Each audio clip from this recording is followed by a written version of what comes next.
कथा कहानियाँ चैनल में आप सभी का स्वागत है। भीष्म प्रतिज्ञा, सत्यवती के साथ शंतनु का विवाह और कौरव पांडवों के जन्म की कथा इस प्रकार है। ऋषिगण बोले, हे सूत जी, अब विस्तार पूर्वक ये बताने की कृपा कीजिए कि व्यास माता सत्यवती जी को राजा शंतनु ने कैसे प्राप्त किया। सूत जी कहते हैं, एक समय की बात है, मृग्या करते हुए राजा शंतनु वन में घूमने लगे। आगे जाने पर यमुना के तट पर उन्हें एक सुंदर स्त्री दिखाई पड़ी। उसके शरीर से अनुपम गंध निकल रही थी। राजा शंतनु ने सोचा, ये कौन है और इस समय कहाँ से आ गई है। फिर तट पर बैठी हुई निषाद पुत्री से वह पूछने लगी, हे प्रिय, तुम कौन हो, तुम्हारे पिता कौन है, तुम कहाँ से आई हो। इस प्रकार राजा शंतनु के पूछने पर उस युवती ने कहा, राजन, मैं दशरथ की पुत्री हूँ, पिता के आगे अनुसार यहाँ बैठी हूँ। महाराज, मैं इस जल में नाव चलाती हूँ।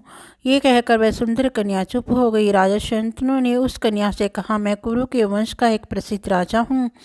हे मृगनयनी, मेरे घर दूसरी कोई स्त्री नहीं है, तुम मेरी धर्म पत्नी के स्थान को सुशोभित करो। राजा शंतनु के इस प्रकार कहने पर उस दास कन्या सत्यवती ने महाराज शंतनु से कहा, राजन, मैं स्वतंत्र नहीं हूँ, मेरे पिताजी आपकी कामना पूर्ण करेंगे, अतः आप उन्हीं से मिलकर मेरे लिए प्रार्थना कीजिए। सूत जी कहते हैं, महाराज शंतनु सत्यवती की बात सुनकर उसकी याचना करने के लिए दासराज के घर पहुंच गए। वे राजा शंतनु को प्रणाम करके हाथ जोड़कर कहने लगे। दासराज ने कहा, राजन, मैं आपका सेवक हूँ, आप यहाँ पधारे, इससे मैं कृतार्थ हो गया। महाराज, आज्ञा दीजिए, किस लिए मेरे घर आपका पदार्पण हुआ है। राजा शंतनु बोले, अनग, यदि ये संभव हो तो तुम अपनी कन्या मुझे दे दो, मैं इसे धर्मपत्नी बनाऊंगा।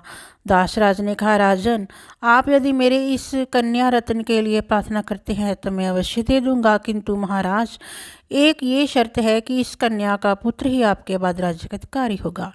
किसी भी स्थिति में आपके दूसरे पुत्र को राजगद्दी नहीं मिलेगी। सूची कहते हैं, दासराज की बात सुनकर राजा शंतनु अत्यंत चिंतित हो गए, क्योंकि वह भीष्म जी को युवराज बना चुके थे।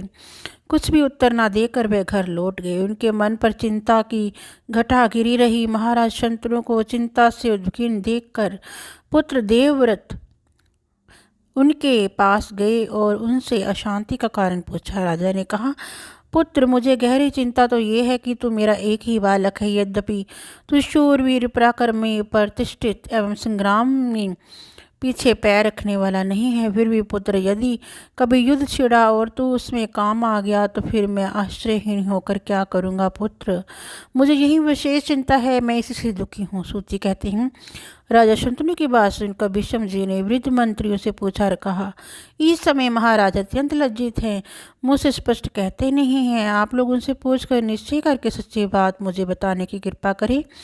भीष्म जी की बात सुनकर मंत्री लोग राजा शंतनु के पास गए। सम्यक प्रकार से सारी बातें जानकर उन्होंने भीष्म जी को यह बतला दिया। भीष्म जी पिता का अभिप्राय जानकर उसी क्षण उन मंत्रियों के साथ लेकर दासराज के घर गए और अत्यंत नम्र होकर प्रेम पूर्वक कहने लगे। भीष्म जी बोले, परंतप, तुम अपनी सौभाग्यवती पुत्री मेरे पिताजी के लिए दे दो। मैं तुमसे प्रार्थना करता हूँ, तुम्हारी ये कन्या मेरी माता बने, मैं इसका सेवक हूँ। दासराज बोले, मैं जान गया तुम सत्यभाषी हो, किंतु यदि तुम्हारा पुत्र बलवान हुआ तो वह हठपूर्वक इससे राज्य छीन लेगा, इसमें कोई संदेह नहीं दिखता। भीष्म जी ने कहा, तात तो मैं प्रतिज्ञा करता हूँ कि मैं विवाह नहीं करूँगा। ये बात सर्वथा सत्य होकर रहेगी, मेरी प्रतिज्ञा किसी भी प्रकार टल नहीं सकती। सूची कहते हैं, भीष्म जी की ऐसी अटल प्रतिज्ञा सुनकर दासराज ने अपनी सर्वांग सुंदरी कन्या सत्यवती को महाराज शंतनु के लिए समर्पण कर दिया। सूची कहते हैं, सत्यवती के 2 पुत्र हुए और समयानुसार पर भी गए। फिर व्यास जी के द्वारा विचित्र वीर्य के क्षेत्र में धृतराष्ट्र का जन्म हुआ, जो नेत्रहीन था। मुनि को देखकर उस स्त्री ने आंखें बंद कर ली थी, फलस्वरूप वे अंधे पुत्र की जननी हुई। दूसरी स्त्री ने व्यास जी को देखकर सर्वांग में सफ़ेद चंदन लगा दिया था, अतः उसका पुत्र पांडु रोग से ग्रस्त हुआ। दासी से विदुर का जन्म हुआ। विदुर जी सत्यवती धर्म के अवतार एवं पुण्यात्मा पुरुष थे। मंत्रियों ने छोटे पुत्र पांडु को राजा बनाया। धृतराष्ट्र की 2 स्त्रियां थीं, एक का नाम था गंधारी, दूसरी का नाम वैशकन्या था। पांडु की भी 2 स्त्रियां थीं, शूरसेन कुमारी कुंती और दूसरी माद्री। गंधारी ने 100 पुत्र उत्पन्न किए। वैश्या से भी एक पुत्र उत्पन्न हुआ। कुंती जब पिता के घर कन्यावस्था में थी तभी उसने कर्ण को जन्म दिया। सूर्य के कृपा प्रसाद से उस मनोहर पुत्र की उत्पत्ति हुई।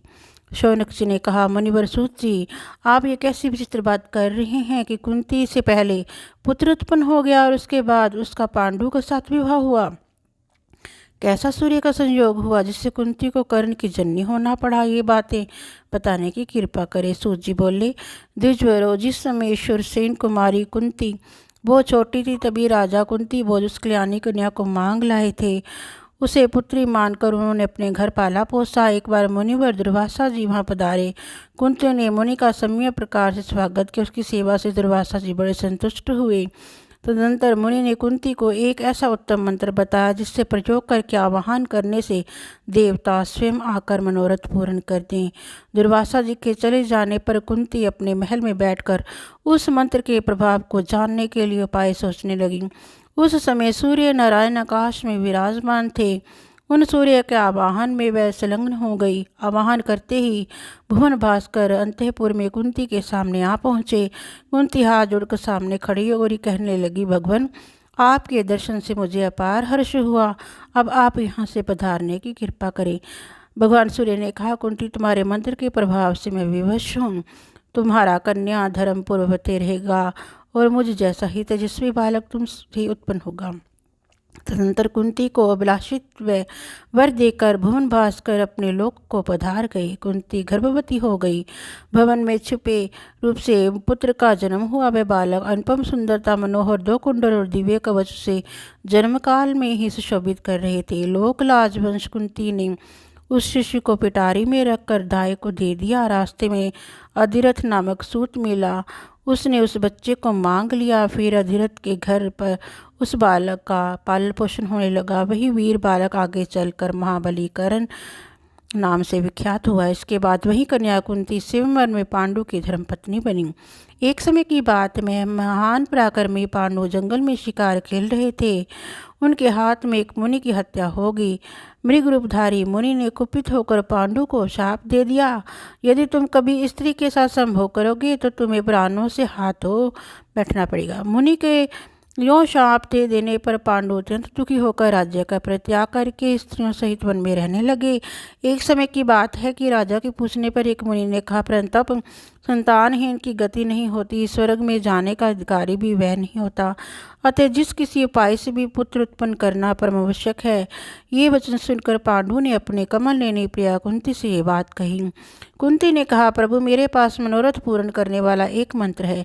दुर्वासा मुनि ने यह मंत्र मुझे बताया था। राजन, यदि इस मंत्र से किसी देवता को मैं आमंत्रित कर दूं तो तुरंत मेरे सामने आ जाएंगे और मेरे मनोरथ पूर्ण करेंगे।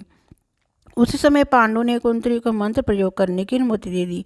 तब कुंती ने प्रधान देवता धर्म को याद किया। उसकी कृपा से कुंती प्रथम पुत्र युधिष्ठिर की माता हुई। उन्होंने वासुदेव की कृपा से भीम और देवराज इंद्र की कृपा से अर्जुन को उत्पन्न किया। फिर महाराज पांडु की दूसरी पत्नी माद्री ने पतिदेव को पांडु से कहा, कुरुश्रेष्ठ, मुझे भी पुत्र दीजिए। माद्री की बात सुनकर पांडु ने कुंती से मंत्र बता देने का अनुरोध किया। उसने माद्री को मंत्र बतला दिया। पति की अनुमति से माद्री ने पुत्र के लिए मंत्र प्रयोग किया। स्मरण करने पर दोनों अश्विनी कुमार आ गए। उनके अनुग्रह से माद्री, नकुल और सहदेव इन दो पुत्रों की जननी हुई।